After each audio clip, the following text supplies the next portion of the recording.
We have to stop phrasing treatment as a consequence, or, well, you're doing this, you need to go back to treatment, or you're doing this, you need to go to treatment, and obviously we don't want you around the house anymore, you need to go to treatment.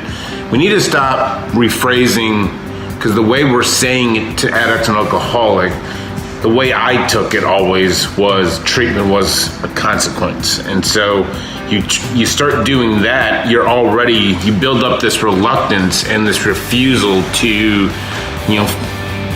buck the system, fight the authorities. And so you're closed-minded. You could be open-minded later on through the process, but by then it's far too late, because you're only doing 30, 60, 90 days, whatever it is. I mean, I would go through 30 days between the detox and trying to get over the resentment that I've had for sending me to treatment or whatever it is. I mean, this is real. Like, kids are shutting down because they're seeing treatment as a punishment, a consequence, when in reality, we all know it.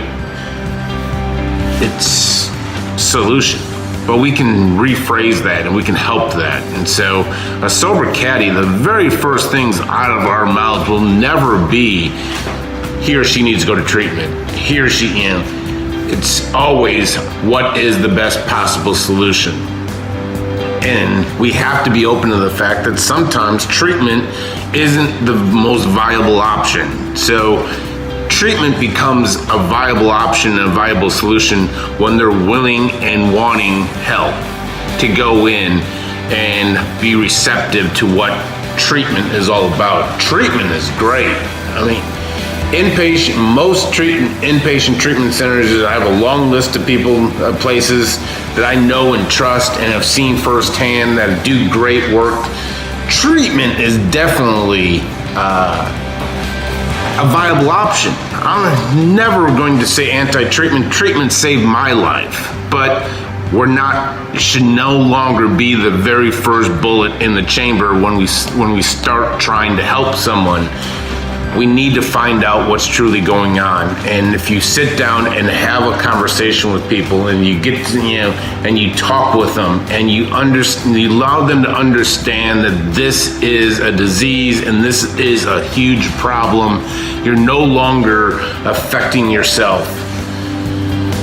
We need you to get help.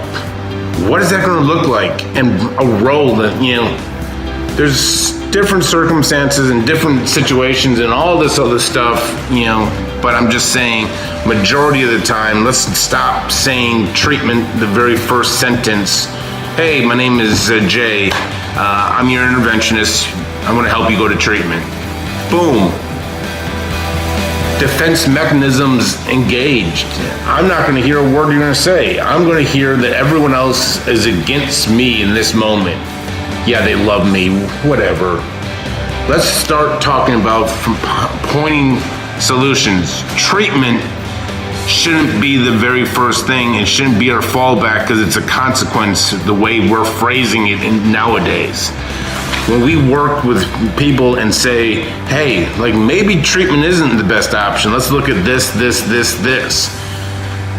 Families are blown away.